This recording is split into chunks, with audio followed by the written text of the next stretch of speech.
Friends, myself Alka and welcome to our excellence family. चलिए friend, start करेंगे आज की वीडियो, जिसमें हमारा टॉपिक है प्रबंध की सीमाएं। मतलब प्रबंध के क्या दोष है जब हम क्या करते हैं, काम किसी से लेते हैं और जिस तरीके से लेते हैं। मतलब जब हम किसी से कोई काम करवा रहे हैं या हम कोई काम कर रहे हैं एक मैनेजमेंट के तरीके से, तो वो किस सीमा तक अच्छा है और किस सीमा तक उसमें कुछ कमियां है, तो आज हम वही डिस्कस करेंगे। और साथ में इन सीमाओं को क्या क्या बोला जाता है फ्रेंड्स, जैसे इन सीमाओं को बाधाएं भी बोला जाता है, कठिनाई भी बोला जाता है, दोष, अवगुण और आलोचनाएं। आलोचना मतलब उसकी बुराई, कि ये जो काम हो रहा है तो इस काम में क्या बुराई है। और आपको पता है कि आजकल हर एक काम में मिस्टेक निकाली जाती है, ठीक है, कि काम अच्छे कैसे हो रहा है। तो हम भी देख लेते हैं कि प्रबंध में जो हम इतना अच्छा सोचते हैं कि काम अच्छे से लेना, काम अच्छे से करना, जिससे सक्सेस जल्दी से हम अचीव कर सकते हैं और सारा काम अच्छे तरीके से चलता है और हमारा जो लक्ष्य होता है वो समय पर प्राप्त हो जाता है। तो क्या ये सब इतना आसान है? और अगर इतना आसान है तो फिर ये इसमें इतनी कमियां ही क्यों बताई गई है? तो देखते हैं किस रीजन से इसमें ये कुछ कमियां या इसके कुछ अवगुण है, इसकी कुछ बाधाएं बताई गई है। तो देखो क्या बोल रहा है फर्स्ट, तो वो कि प्रबंधक एक सामाजिक विज्ञान है। मतलब प्रबंध का काम करने वाला जो एक मैनेजर है वो कौन है? एक सामाजिक प्राणी है ना, समाज में रहने वाला व्यक्ति। इस कारण उसके जो नियम है, मतलब कार्य करने का उसका जो तरीका है, वो रसायन शास्त्र और भौतिक शास्त्र के नियमों के समान पूर्ण नहीं है। मतलब विज्ञान में क्या होता है, जो कुछ बताया जाता है वो एकदम फैक्ट बताया जाता है, उसका कारण और परिणाम कि ये हो रहा है तो किस रीजन से हो रहा है और इसके होने से क्या रिजल्ट आएगा, वो एकदम फैक्ट बताता है। तो फर्स्ट बात तो इसने यहाँ पे बता दी है कि प्रबंधक एक सामाजिक प्राणी है, सामाजिक विज्ञान है, जिसके अपने अलग अलग एक्सपेरिमेंट है, जिसके अपने अलग एक्सपीरियंस है।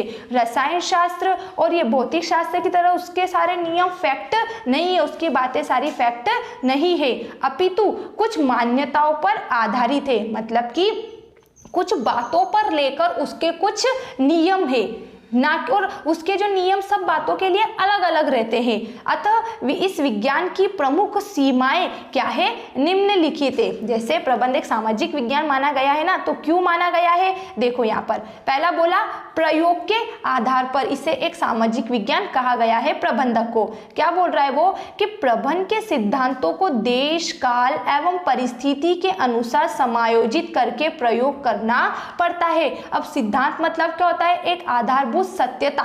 मतलब जो कोई बात बोली गई है उसका पहले प्रैक्टिकल किया गया है, फिर उस प्रैक्टिकल का रिजल्ट देखा गया है, फिर उस एक्सपीरियंस के बेस पे कोई सिद्धांत बना है, कोई बात कही गई है। जैसे FW टेलर, हेनरी फॉल थे जिन्होंने कार्य विभाजन का सिद्धांत, अनुशासन का सिद्धांत, समय अध्ययन, गति अध्ययन, थकान अध्ययन, है ना, ये जो सारे सिद्धांत बनाए हैं, ठीक है, तो ये अनुभव के आधार पर बताए हैं। फिर वो बोल रहा है कि प्रबंध के सिद्धांत को हर देश और काल और परिस्थिति के अनुसार क्या हो जाते हैं, बदल जाते हैं।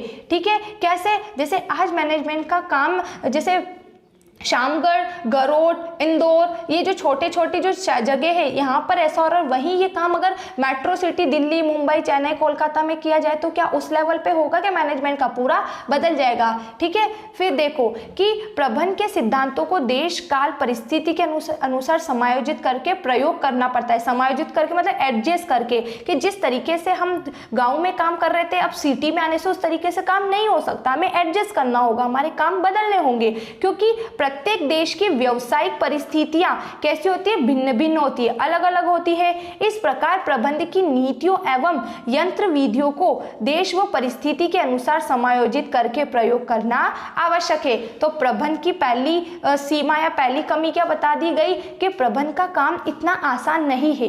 कहने का मतलब आपने इतना बोला था कि प्रबंध का मतलब होता है कार्य करने का एक तरीका, तो वो बोल रहा है कि ठीक है, प्रबंध का मतलब कार्य करने का एक तरीका है या काम लेने का एक तरीका है, पर इसका मतलब ये नहीं है कि तरीका हर जगह एक जैसा होगा, हर जगह ये तरीका अलग अलग होगा। तो पहली दोष या पहली कमी तो इसकी ये बता दी। अब सेकंड क्या बता रहा है वो, मापदंड। मापदंड का मतलब होता है मेजरमेंट। हर एक चीज को मेजरमेंट करने का मेजरमेंट किया जा सकता है। जैसे मीटर के लिए अपन क्या लेते हैं, सॉरी कपड़े के लिए अपन मीटर लेते हैं, लिक्विड चीजों के लिए लीटर, सड़क के लिए किलोमीटर। तो उसी प्रकार से प्रबंध का कोई वो मापदंड ही नहीं है, मेजरमेंट ही नहीं है। वो बोल रहा है कि जिस प्रकार हर वस्तु का मापदंड होता है उसी तरह प्रबंध प्रक्रिया के मापदंडों का अभाव है, जिससे प्रबंधकीय तकनीकों एवं उनके प्रभाव का मूल्यांकन सही से नहीं हो पाता है। मतलब प्रबंध क्या है, एक अदृश्य शक्ति, दिखाई नहीं देती है, हम केवल क्या करते हैं, उसे महसूस करते, अनुभव करते,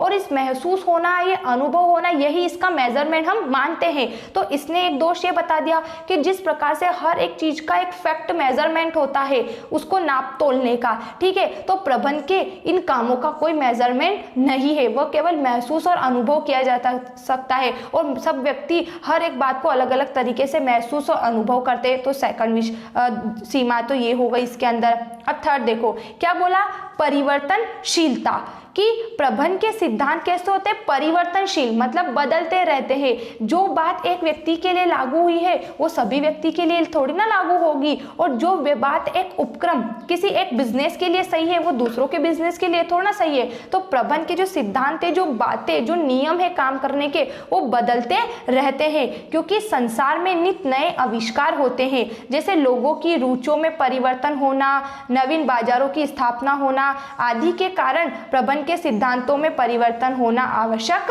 हो जाता है। तो तीसरी दोष समझ में आ गया, तीसरी सीमाएं समझ में आ गई कि परिवर्तनशीलता, प्रबंध के अंदर जो नियम बताए गए वो फैक्ट नहीं है, जैसे विज्ञान के नियम होते हैं वैसे इसके नियम फैक्ट नहीं है। तो तीसरा दोष ये हो गया। फिर चौथा इसने क्या बोला, नौकरशाही को प्रोत्साहन, कि आप जब एक मैनेजर मैनेजमेंट का काम करता है तो वो सभी के लिए क्या करता है, एक जैसे रूल्स बनाता है। इसलिए तो अपन ने बोला कि प्रबंध एक सामूहिक प्रक्रिया है, कि प्रबंध में 100 लोगों से एक जैसा काम करवाने की कला होती है, इसलिए एक सामूहिक क्रिया है। तो यहाँ पे उस सामूहिक क्रिया को दोष बता दिया गया कि इससे नौकरशाही को प्रोत्साहन मिलता है, सभी लोगों से एक जैसा काम करवाना, है ना। कि क्या बोल रहा है ये, कि प्रबंध का कार्य दूसरों से काम लेना होता है, जिसके कारण शक्ति का केंद्रीकरण एक स्थान पर हो जाता है। केंद्रीकरण का मतलब होता है सारे पावर एक व्यक्ति को मिल जाना, एवं यहाँ से निरीक्षण, नियोजन, निर्देशन एवं नियंत्रण का कार्य संपन्न होता है। इस स्थिति के परिणाम स्वरूप नौकरशाही की भावना को बल मिलता है, कि प्रबंध का काम जो एक प्रबंधक करता है, ठीक है, तो उसके हाथ में सारे राइट, सारे पावर होते हैं, जिस कारण वो नियोजन, नियंत्रण ऐसे अनेक काम करने लगता है। तो कहीं ना कहीं व्यक्ति को ऐसा लगता है कि हम नौकर है, और नौकरशाही को बढ़ावा मिल रहा है, कि हमसे काम ले रहे, मतलब हम काम करने वाले नौकर हो गए, ऐसा इसको एक बोल दिया गया। एंड लास्ट इसमें बोला है कि संस्था का अभाव, कहने का मतलब है कि हमारे देश में प्रबंध के सिद्धांतों को प्रतिपादित करने वाली संस्थाओं का अभाव है, अर्थात ऐसी संस्था नहीं है जिसके द्वारा प्रबंध के संबंध में सिद्धांत एवं नियम प्रतिपादित किए जाते हैं। कहने का मतलब है जो लैब होती है ना, रसायन शास्त्र, भौतिक शास्त्र, तो वहां पर जो भी एक्सपेरिमेंट होते हैं एकदम फैक्ट होते हैं और सब उन पे ट्रस्ट करते हैं। तो बोल रहा है कि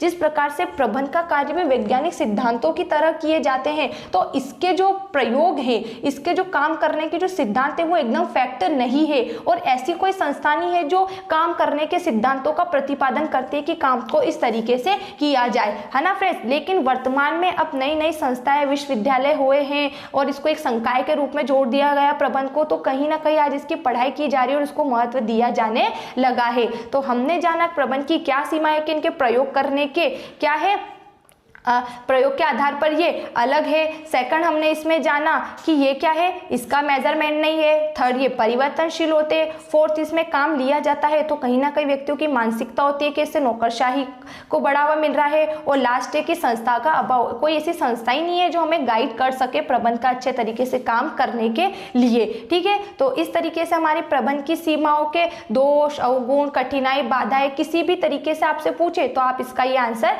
लिखिएगा। Thanks for watching this video. Bye bye.